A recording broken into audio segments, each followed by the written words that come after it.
Assalamualaikum warahmatullahi wabarakatuh. Teman-teman, gimana kabarnya, sehat ya? Perkenalkan, nama saya Ma'ruf ya teman-teman. Mungkin teman-teman udah ada beberapa yang udah kenal sama saya ya. Saya jelaskan lagi bahwa saya adalah orang yang pernah terkena GERD. Saya adalah orang yang pernah terkena asam lambung yang saya sangat tinggi. Dan juga saya pernah terkena anxiety juga ya. Pokoknya kalau diceritain itu sedih lah. Kenapa? Karena sensasi GERD, anxiety ini kalau dijelaskan gitu, sensasinya itu bisa satu hari satu malam ya teman-teman. Karena banyak banget dan ada beberapa persamaan antara si A dan si B yang terkena GERD anxiety, ada juga yang berbeda gitu ya, ada yang sampai begini, ada yang sampai begitu gitu ya. Makanya sensasi GERD anxiety ini sensasinya 1000 sensasi ya. Sebenarnya kalau teman-teman kategori terkena GERD saja itu sensasinya nggak sampai seperti itu. Paling hanya merasakan nyeri perut, nyeri ulu hati, panas, mengganjal, sesak napas, terus sempoyongan ya, lemas. Itu orang yang terkena GERD juga sama seperti itu ya, susah tidur gitu ya. Jadi orang yang terkena GERD-nya saja itu seperti itu ya. Contohnya istri saya juga terkena GERD, tapi GERD-nya itu disebabkan karena kehamilan ya. Jadi istri saya itu setiap hamil pasti terkena GERD, dan dia juga sama seperti saya dulu ya. Kalau saya kan GERD anxiety, jadi sama ada rasa cemasnya juga gitu ya.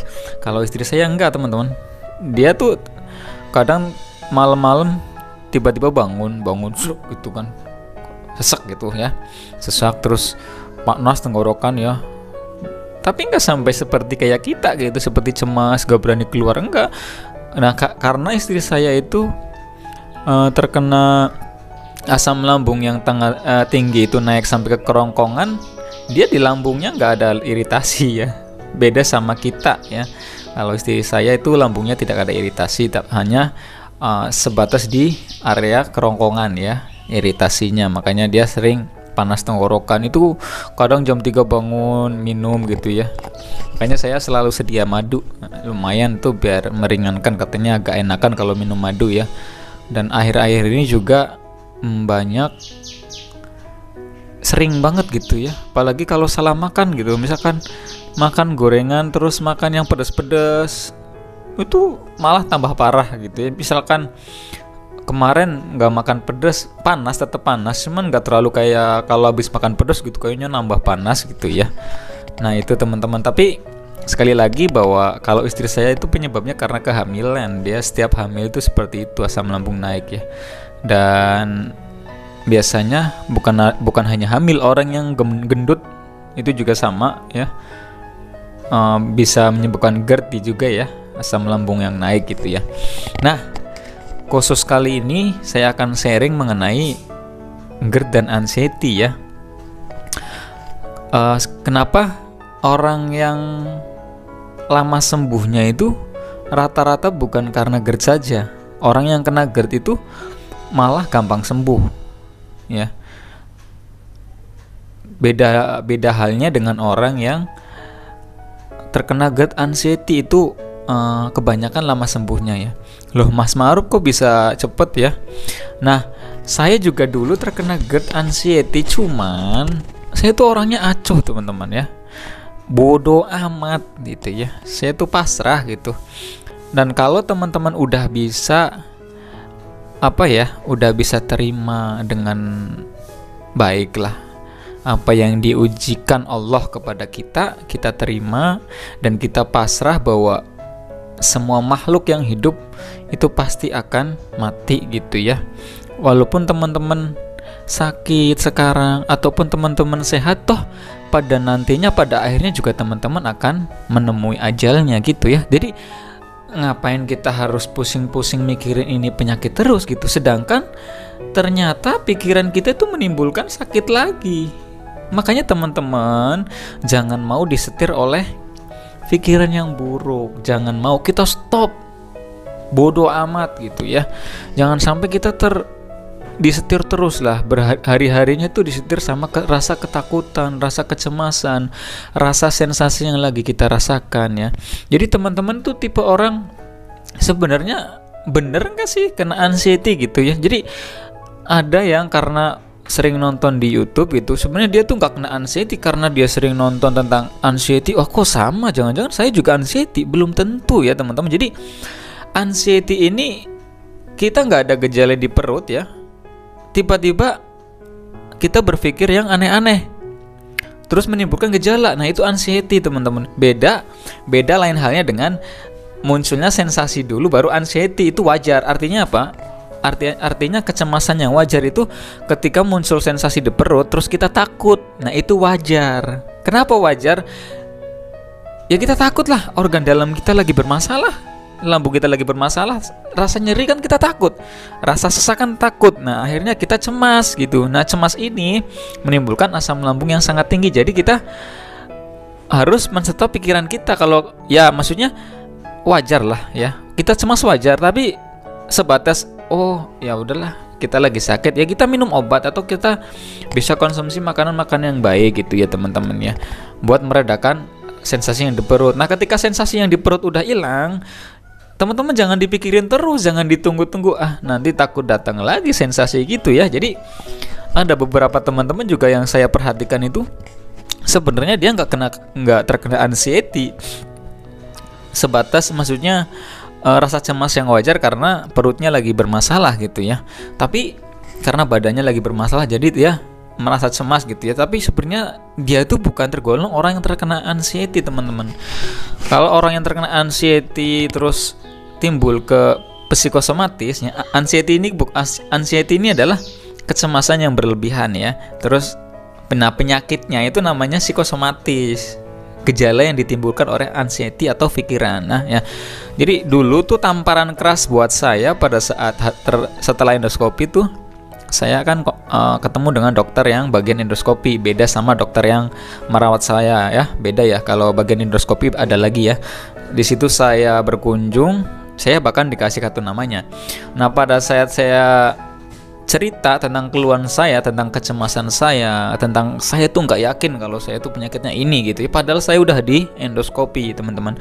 Nah pada saat itu dokter yang bagian endoskopi itu membentak saya, kamu nggak percaya sama saya itu endoskopi lambung bukan kamu doang, cuman radang, gampang sembuhnya gitu ya.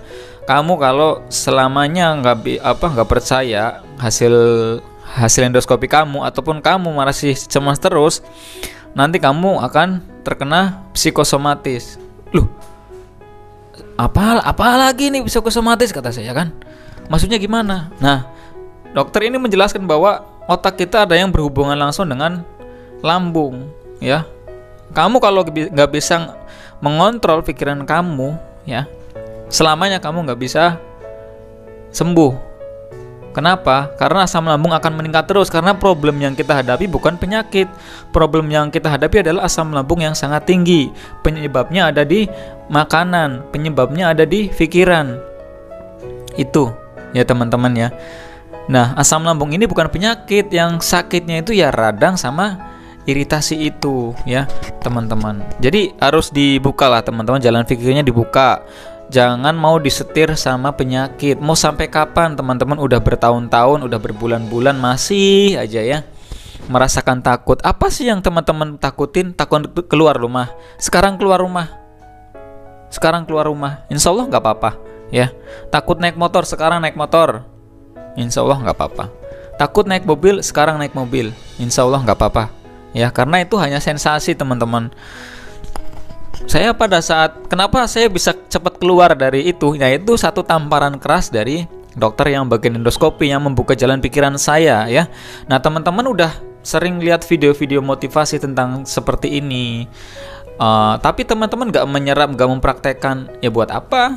Nah teman-teman gak menyimak dengan baik, suka men-skip video, yaitu salah satu keburukan ya teman-teman ya.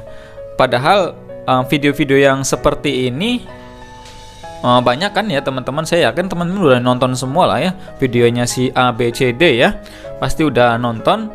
Dan kenapa teman-teman masih cemas, padahal teman-teman tahu bahwa cemas ini menyebabkan asam lambung yang sangat tinggi. Nah itu, coba teman-teman balik lagi tanyakan pada hati kamu ya. Udahlah, mulai sekarang kita beraniin, ayo kita semangat, kita mulai dari awal lagi nih ya. Setelah melihat video ini, kita mulai dari awal lagi, kita menjaga pola makannya yang benar, dan obatnya tetap dikonsumsi. Dan mari kita buka pikiran kita, bahwa kita tenangkan hati kita, pikiran kita, bahwa ini itu hanya sensasi, dan insya Allah kita nggak akan apa-apa ya. Bukti nyata adalah teman-teman sampai sekarang masih hidup, masih seger ya teman-teman ya. Hanya saja merasakan sedikit lemes mas, sedikit sesak mas gitu ya. Minta tolong kalau yang masih sakit perutnya, minta tolong lah, itu obat dikonsumsi, obat menekan asam lambungnya dulu biar gak makin memburuk ya teman-teman ya. Kita harapan saya sih setelah melihat video motivasi ya teman-teman, bisa membuka pikiran teman-teman, membuka hati teman-teman. Oh iya ya gitu ya, bahwa asam lambung ini meningkat bukan hanya karena makanan, tapi asam lambung ini meningkat bisa karena pikiran. Jadi saya harus mengontrol pikiran saya, banyakin aktivitas di rumah. Jujur, tanya sama istri saya tuh, saya dulu nggak mau yang namanya ngepel, saya dulu nggak mau yang namanya nyuci piring, saya dulu nggak mau yang namanya nyuci baju. Tapi sekarang semuanya saya yang megang. Nyuci piring saya, nyuci baju saya, ngepel saya, masak nasi juga saya, beli sayuran ke warung saya. Pada saat istri saya, ya emang sekarang lagi hamil sih, pada saat istri saya mau apa gitu ya, udah saya aja kata saya ya. Karena apa? Saya pengen, ternyata aktivitas-aktivitas itu membawa aura yang baik ya. Badan kita gerak, energi kita pulih gitu ya teman-teman ya. Dan alhamdulillahnya sampai sekarang tuh saya jadi terbawa kebiasaan yang baik teman-teman. Ya, mungkin itu salah satu hikmah lah. Jadi akhirnya tuh saya mau gitu ya, mau bantu istri gitu, yang tadinya saya tuh nggak mau gitu ya. Nah, hal-hal yang seperti itu teman-teman, kalau bisa dilakukan ya, banyakkan aktivitas, jangan hanya murung, jangan hanya mengeluh terus, kurangi mengeluh teman-teman. Teman-teman sehat kok sebenarnya, kan hanya lambung ya teman-teman. Terus teman-teman kan udah tahu ilmunya, udah tahu tipsnya, udah tahu pantangannya, udah tahu yang harus dimakan, udah tahu obatnya. Yang salah di mana? Yang salah itu di pikiran, karena tetap kalau pikiran itu nggak ada yang bisa bantu teman-teman. Kalau hati dan pikiran itu hanya kamu yang bisa mengontrolnya ya. Walaupun misalkan kita datang ke, mungkin kalau ke psikiater bisa membantu, tapi saya nggak tahu ya, karena saya nggak datang ke psikiater. Kalau saya dikasih obat penenang, iya saya dikasih obat penenang, tapi saya minum hanya beberapa, nggak sampai banyak ya, paling sekitar 2 atau 3, dan emang efeknya menenangkan. Setelah itu ya balik lagi, emang harus dari pikiran kita ya. Mau temen terserah lah ya, mau banyakin misalkan banyakin aktivitas di luar, banyakin ke tempat-tempat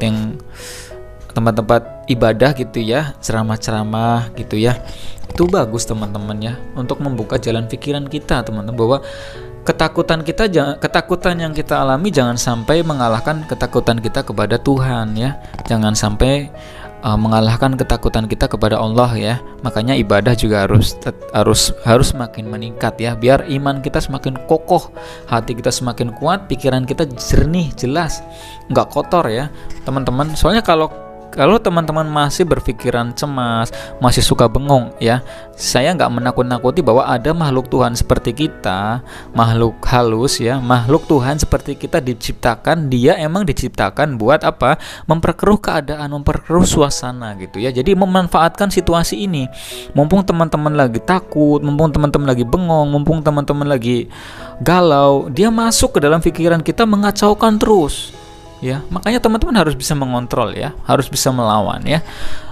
Coba apa yang teman-teman takuti sekarang harus dicoba dikit-dikit ya teman-teman ya. Itu mungkin itu saja sharing dari saya. Mohon maaf kalau ada salah-salah kata. Semoga video ini bermanfaat.